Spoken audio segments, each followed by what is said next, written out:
Olá, boa noite. Está começando mais uma edição do Jornal Toda Hora. Eu te convido a acompanhar comigo as notícias desta madrugada. E 2026 começou oficialmente há 6 dias, mas para valer foi após a retomada das atividades normais no início da semana. Vários planos ficaram para trás e deverão continuar assim, porque o principal em janeiro é voltar à realidade do orçamento doméstico. O que não falta são novas contas para pagar. IPTU, IPVA, material escolar, reajustes de mensalidades e as faturas que sobram das festas de fim de ano fazem de janeiro um dos meses mais apertados para o bolso do brasileiro. Segundo educadores financeiros, o problema não está nas contas em si, que se repetem todos os anos, mas na falta de organização prévia. Muitos consumidores usam o dinheiro extra do fim do ano, que chega com o 13º salário, para gastos imediatos e chegam a janeiro sem margem no orçamento, o que aumenta o risco de endividamento. A principal recomendação é conhecer detalhadamente as despesas ao longo do ano e antecipar gastos sazonais. Os contribuintes já podem se preparar para o pagamento do IPTU e do IPVA, que oferecem descontos para quem quitar à vista. Em São Paulo e no Rio de Janeiro, quem antecipar o pagamento do IPVA neste mês ganha 3% de abatimento no valor do tributo. Mas especialistas orientam que a decisão deve levar em conta a situação financeira individual e até mesmo o possível rendimento de aplicações financeiras. O parcelamento sem juros pode ser mais vantajoso do que pagar antecipado, por exemplo, quando o dinheiro está investido e rendendo acima do percentual de desconto oferecido. Para tomar a decisão, os consumidores também devem considerar o patamar da Selic, a taxa básica de juros da economia, que influencia diretamente o rendimento das aplicações financeiras. Já no caso do IPTU, que costuma oferecer prazos de parcelamento mais longos, a avaliação é que a comparação entre investir o dinheiro e parcelar o imposto pode fazer mais sentido. E olha só, a Previdência definiu o calendário para o pagamento de 22 milhões de pensões e aposentadorias de um salário mínimo. Os benefícios sairão entre os dias 26 deste mês e 6 de fevereiro, dependendo do número final do cartão. O valor será de R$ 1.621, o que significa um reajuste de 6,79%. O percentual para quem recebe mais do que um mínimo, será divulgado na próxima sexta-feira. E mudando de assunto, o ano do presidente Lula começa com um desafio de dentro do governo: a saída de 2 de seus ministros de pastas importantes da Justiça e da Fazenda. O ministro da Justiça, Ricardo Lewandowski, conversou com Lula no fim do ano passado e sinalizou que deseja deixar o ministério ainda em janeiro, de preferência até o fim desta semana. Já o ministro da Fazenda, Fernando Haddad, pretende sair até fevereiro. Entre técnicos da pasta, há os que defendam a permanência do ministro até a aprovação da PEC da Segurança Pública. A proposta ainda precisa passar pelo plenário da Câmara e pelo Senado. Já Fernando Haddad também conversou com o presidente Lula sobre seu desejo de deixar o governo neste início de ano, mas sinalizou que poderia ficar até o final de fevereiro. O interesse do ministro seria atuar na coordenação da campanha de reeleição de Lula à presidência.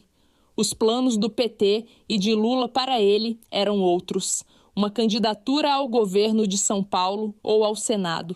Na Fazenda, a tendência é de o secretário executivo, Dário Durigan, fique no comando da pasta. E antes mesmo da saída de Haddad, o quadro de secretários do Ministério da Fazenda já começou a mudar. Marcos Barbosa Pinto, que estava à frente da Secretaria de Reformas Econômicas, deixou o ministério antes do recesso. A saída dele já havia sido anunciada em novembro. No caso da Justiça, as negociações são mais complicadas. Dentro do Partido dos Trabalhadores, há uma defesa para que Lula aproveite a saída de Lewandowski para atender um pedido da legenda e dividir o ministério em 2, o da Justiça e o da Segurança Pública, para dar uma resposta ao eleitorado que considera uma das principais preocupações do governo. Os secretários relataram desânimo pela falta de diálogo qualificado da pasta da Segurança no Congresso Nacional e pelos projetos da pasta desvirtuados no Legislativo, pela PEC da Segurança Pública e projeto antifacção. E os Estados Unidos retiraram a sua recomendação de que todas as crianças sejam vacinadas contra 6 doenças. A decisão foi tomada um mês após o presidente Donald Trump pedir a redução do número de vacinas no calendário das crianças. A mudança foi anunciada pelo Departamento de Saúde dos Estados Unidos, comandado por Robert Kennedy Jr., conhecido por sua posição crítica em relação às vacinas. Com a decisão, os Estados Unidos deixam de recomendar a imunização infantil contra doenças como rotavírus, gripe, meningite meningocócica, hepatite A, hepatite B e o vírus silencial respiratório, o RSV. A medida gerou debate entre profissionais de saúde que alertam para possíveis impactos negativos no país caso os índices de vacinação caiam. O diretor-geral da Organização Mundial da Saúde afirmou que as vacinas salvam vidas e permitem que indivíduos, famílias, comunidades e nações prosperem.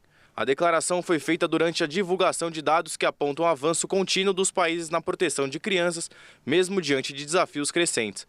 Já o presidente da Academia Norte-Americana de Pediatria, Dr. Sean O'Leary, destacou que outros países desenvolvidos enfrentam riscos diferentes de doenças e contam com sistemas de saúde distintos dos Estados Unidos. Segundo ele, enquanto os americanos dependem majoritariamente de um sistema de saúde privado, a maioria dos países oferece cobertura universal básica financiada pelo governo. Apesar da mudança, a cobertura contra 11 doenças consideradas mais graves, como sarampo, poliomielite e catapora, permanece na lista principal de imunizações recomendadas para crianças. A revisão inclui ainda a recomendação de apenas uma dose da vacina contra o HPV, em vez das 2 doses indicadas anteriormente. E um novo medicamento contra a obesidade já está sendo testado em humanos e apresentou resultados significativos. Os pacientes de vários países da Europa, como a Alemanha, além dos Estados Unidos, na América do Norte, precisam apenas tomar uma pílula.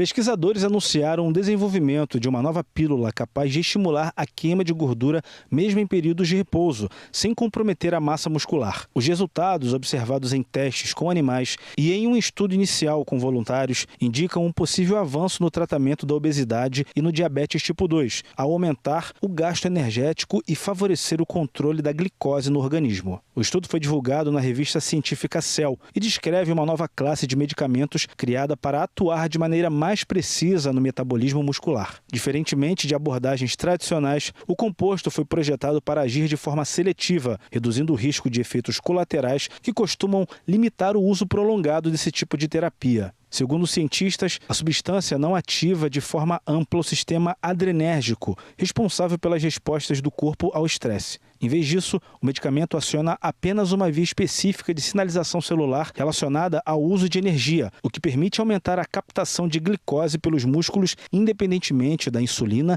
e intensificar a queima de gordura corporal. Outro ponto destacado é a preservação da massa muscular, considerado um desafio em tratamentos para perda de peso. Apesar dos resultados promissores, os pesquisadores ressaltam que serão necessários estudos clínicos mais amplos para confirmar a segurança e a eficácia antes de uma eventual liberação para uso comercial. E esta edição do Jornal Toda Hora fica por aqui. Acompanhe o nosso canal no YouTube, onde você pode conferir todos os nossos jornais e se manter muito bem informado. Nos encontraremos novamente às 2h50 com mais notícias. Até logo!